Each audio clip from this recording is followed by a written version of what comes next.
ഞാൻ വണങ്ങും ദൈവമൊരു ശിലയല്ല, ശില്പമല്ല, വിളിച്ചാലും കേൾക്കാത്ത മരവുമല്ല. ഞാൻ വണങ്ങും ദൈവമൊരു ശിലയല്ല, ശില്പമല്ല, വിളിച്ചാലും കേൾക്കാത്ത മരവുമല്ല. കർത്താവിൽ എനിക്ക് ഏറ്റവും പ്രിയപ്പെട്ട ഒരു 64 സങ്കീർത്തനം എൻ്റെ 1 മുതലുള്ള വചനഭാഗങ്ങൾ നമുക്ക് വായിക്കാം. ദൈവമേ, എൻ്റെ സങ്കടത്തിൽ ഞാൻ കഴിക്കുന്ന അപേക്ഷ കേൾക്കണമേ. ശത്രുഭയത്തിൽ നിന്ന് എൻ്റെ ജീവനെ പാലിക്കണമേ. ദുഷ്കർമ്മികളുടെ ഗൂഢാലോചനയിലും നീതികേട് പ്രവർത്തിക്കുന്നവരുടെ കലഹത്തിലും ഞാൻ അകപ്പെടാതെ വണ്ണം എന്നെ മറച്ചു കൊള്ളണമേ. അവർ തങ്ങളുടെ നാവിനെ വാൾ പോലെ മൂർച്ചയാക്കുന്നു. നിഷ്കളങ്കനെ ഒളിച്ചിരുന്ന് നെയ്യേണ്ടതിന് അവർ കയ്പുള്ള വാക്കായി അസ്ത്രം തൊടുക്കുകയും ശങ്കിക്കാതെ പെട്ടെന്ന് അവരെ എയ്ത് കളയുകയും ചെയ്യുന്നു.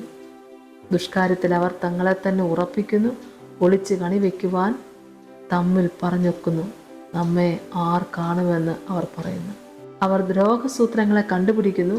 നമുക്ക് ഒരു സൂക്ഷ്മ സൂത്രം സാധിച്ചു പോയി എന്ന് പറയുന്നു. ഓരോരുത്തരുടെ അന്തരംഗവും ഹൃദയവും അഗാധം തന്നെ. ശത്രുഭയത്തിലായിരിക്കുന്ന ഒരു സമയം, ശത്രുക്കൾ ചുറ്റിൽ നടക്കുകയാണ്. ഏറ്റവും വലിയ ശത്രു തൻ്റെ അഭിഷക്തൻ തന്നെയാണ്, തൻ്റെ യജമാനൻ തന്നെയാണ്. ഈ 64 സങ്കീർത്തനം അതിൽ 1 മുതൽ വായിച്ചാൽ, ദൈവമേ, എൻ്റെ സങ്കടത്തിൽ ഞാൻ കഴിക്കുന്ന അപേക്ഷ കേൾക്കണമേ. സങ്കടത്തോടെ ദൈവത്തോട് അപേക്ഷിക്കുക. എന്താണ് ഈ സങ്കടത്തിന് കാരണം? ശത്രുഭയത്തിൽ നിന്ന് എൻ്റെ ജീവനെ പാലിക്കണമേ. ശത്രുക്കളുടെ തടവില്ലാതെ ഇങ്ങനെ ദുഷിച്ചു പറഞ്ഞുകൊണ്ടും നശിപ്പിക്കാൻ വേണ്ടി ദാവീദിന്റെ പിന്നാലെ തന്നെ നടക്കുക. ദാവീദിനെ കൊണ്ട് ദൈവസന്നിധിയിലെ വേല നന്നായിട്ട് ചെയ്യിപ്പിക്കില്ല.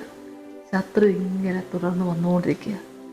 ദുഷ്കർമ്മികളുടെ ഗൂഢാലോചനയിലും നീതികേട് പ്രവർത്തിക്കുന്നവരുടെ കലഹത്തിലും ഞാൻ അകപ്പെടാതെ വണ്ണം എന്നെ മറച്ചു കൊള്ളണമേ. അപ്പോൾ ദുഷ്കർമ്മികളുടെ ഒരു ഗൂഢാലോചന തന്നെ നടക്കുന്നുണ്ട്, ഒരു നീതിമാനെതിരായി. അല്ലെങ്കിൽ കർത്താവിൽ ആശ്രയിച്ചുകൊണ്ട് കർത്താവിന് വേണ്ടി പ്രവർത്തിക്കുന്ന ഒരു ദൈവഭയത്തിനെതിരായി ദുഷ്കർമ്മി ഗൂഢാലോചന നടത്തിക്കൊണ്ടിരിക്കുന്നു. അതേപോലെ തന്നെ നീതികേട് പ്രവർത്തിക്കുന്നവരുടെ കലഹത്തിൽ ഞാൻ അകപ്പെടാതെ വണ്ണം എന്നെ മറച്ചുകൊള്ളണമെന്നാണ് പ്രാർത്ഥിക്കുന്നത്. 2 കാര്യമാണ് അവിടെ നടക്കുന്നത്. 3-ാം വാക്യം പറഞ്ഞു, അവർ തങ്ങളുടെ നാവിനെ വാൾ പോലെ മൂർച്ചയാക്കുന്നു. അപ്പം നാവ് കൊണ്ടുള്ള ദോഷമാണ് ചെയ്യുന്നത്. ഇല്ലാത്ത കാര്യങ്ങൾ പറഞ്ഞ് നശിപ്പിച്ച് തകർത്ത് തരിപ്പണമാക്കാൻ നോക്കുന്നു. എത്ര നിന്നാ കിട്ടാലും എന്നെ കേൾക്കുന്ന ദൈവമക്കളെ, കർത്താവ് വിളിച്ചിറക്കിക്കൊണ്ട് വന്നതാണെങ്കിൽ ബാല്യത്തിലെ അഭിഷേക തൈലം വീണയാളാ. ദൈവത്തിന് സ്തോത്രം, ഹല്ലേലൂയ. ദാവീദ് രാജാവിനെ കുറിച്ച് നമ്മൾ കേട്ടാൽ, ദൈവമക്കളെ, എത്ര അതിശയമായിട്ടാണ് ദൈവം വിളിച്ച് വേർതിരിച്ചത്. അപ്പൻ അറിഞ്ഞു, അമ്മ അറിഞ്ഞു, ഇങ്ങനെ ഒരാളെ ദൈവം തിരഞ്ഞെടുത്ത് വരുന്നെന്ന്. ദൈവത്തിൻ്റെ തിരഞ്ഞെടുപ്പ് ഭയങ്കര ദൈവമക്കളെ, അതിശയമാണ്, അത്ഭുതമാണ്. അങ്ങനെ തിരഞ്ഞെടുക്കപ്പെട്ട അനുഗ്രഹിക്കപ്പെട്ട ദൈവപൈതലിൻ്റെ സങ്കടയാചനയത്. കർത്താവ് വിളിച്ച് വേർതിരിച്ചല്ലേ അവർക്ക് സങ്കടമുണ്ടോന്ന്? കർത്താവ് വിളിച്ച് വേർതിരിച്ചല്ലേ അവർക്ക് പ്രശ്നമുണ്ടോ? എല്ലാം ദൈവമക്കളെ, പൂർവ്വ പിതാക്കന്മാരെ മുതൽ അപ്പോസ്തലന്മാരെ വരെ നമ്മൾ നോക്കിയാൽ, വിളിച്ച് വേർതിരിച്ചതിന് ശേഷം, കർത്താവിൻ്റെ വിളി കേട്ടിറങ്ങിയതിന് ശേഷം അനുഭവിക്കുന്ന കഷ്ടതകൾ ആദ്യത്തേക്കാൾ അധികമാണ്.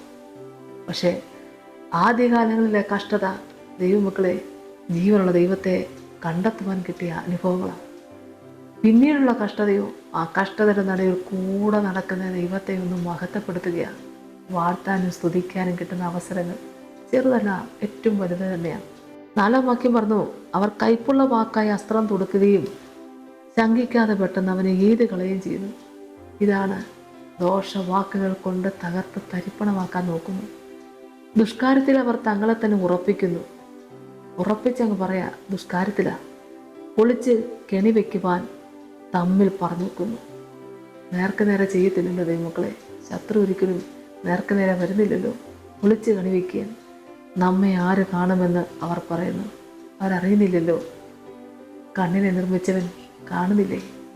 യേശുവേ സ്തോത്രം. അവർ ദ്രോഹസൂത്രങ്ങളെ കണ്ടുപിടിക്കുന്നു. നമുക്കൊരു സൂക്ഷ്മസൂത്രം സാധിച്ചു പോയി എന്ന് പറയുന്നു. ഓരോരുത്തരുടെ അന്തരംഗവും ഹൃദയവും അഗാധം തന്നെ. നമുക്ക് പ്രാർത്ഥിക്കാം.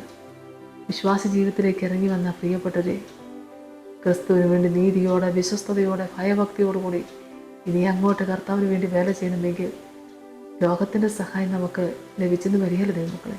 എല്ലാവിധ സപ്പോർട്ടോടും കൂടെ ഒരു സുവിശേഷ വേലക്കാരും വേല പൂർത്തീകരിച്ചിട്ടില്ല. ലോകം നമുക്ക് പ്രതികൂലമാണ്, എങ്കിലും കർത്താവ് നമുക്ക് അനുകൂലമാണ്. സൗഖ്യം പ്രാപിച്ചവൻ, നന്ദിയുള്ള മനസ്സ്, എല്ലാം സഹിച്ചുകൊണ്ട് കർത്താവിന് വേണ്ടി വേല ചെയ്യും. ആമേൻ. സഹിക്കുന്നവൻ കൂടെ വാഴും, അവസാനത്തോളം സഹിച്ചു നിൽക്കുന്നവൻ രക്ഷിക്കപ്പെടും. ദൈവത്തിന് നന്ദിയോടെ സ്തോത്രം. പ്രാർത്ഥിക്കും. സ്തോത്രം കർത്താവേ, കരുണാസമ്പന്നാന്റെ സ്വർഗീയ നല്ല ദൈവമേ, കർത്താവെ അവിടുത്തെ തിരുസന്നിധിയിലേക്ക് അടിയങ്ങളെ സമർപ്പിച്ചുകൊണ്ട് പ്രാർത്ഥിക്കുന്നു. കർത്താവെ, സുവിശേഷ വേല ചെയ്യുന്ന എല്ലാ പ്രിയപ്പെട്ട ദൈവ മക്കളെയും കർത്താവിൻ്റെ കരങ്ങളിൽ വയ്ക്കുന്നു. എല്ലാ അഭിഷക്തന്മാർക്ക് വേണ്ടി പ്രാർത്ഥിക്കുന്നു. കർത്താവെ ദൈവമേ, അങ്ങ് വിളിച്ച് വേർതിരിച്ച് അമ്മയുടെ ഉദരത്തിൽ ഉരുവാകുന്നതിന് മുമ്പേ അറിഞ്ഞ കർത്താവ്, അവിടുത്തെ വേല ചെയ്യുന്ന മക്കളെ കർത്താവെ അങ്ങേക്ക് വേണ്ടി തിരഞ്ഞെടുത്ത് അവിടുന്ന് അനുഗ്രഹിച്ച് അയക്കുമ്പോൾ അവർക്ക് വേണ്ടി പ്രവർത്തിക്കുന്ന ദൈവം കൂടെ ഇരിക്കുന്നതോർത്ത് സ്തോത്രം ചെയ്യുന്നത് സ്തുതിക്കുന്നു. എല്ലാ അഭിഷക്തന്മാരെയും ദൈവകരങ്ങൾ വെക്കുക കർത്താവെ. ദാസിദാസന്മാരെ സമർപ്പിച്ച് പ്രാർത്ഥിക്കുന്ന കർത്താവെ, നിന്റെ മക്കൾ ചെയ്യുന്ന ശുശ്രൂഷ ദൈവത്തിന് പ്രസാദകരമായിരിക്കണമേ. കർത്താവെ, ശത്രുവിൻ്റെ പോരാട്ടം അനുഭവിച്ചുകൊണ്ട് സങ്കടത്തിൽ ഇന്ന് ഈ പ്രാർത്ഥനയിൽ പങ്കുചേരുന്ന ഏതെങ്കിലും ദൈവ മക്കളിനകത്തുണ്ടെങ്കിൽ അവർക്ക് വേണ്ടിയറിയും പ്രാർത്ഥിക്കുന്ന കർത്താവെ, ശത്രുക്കളുടെ മുമ്പാകെ മേശയൊരുക്കുന്ന നല്ല ദൈവം. ഹല്ലേലൂയ.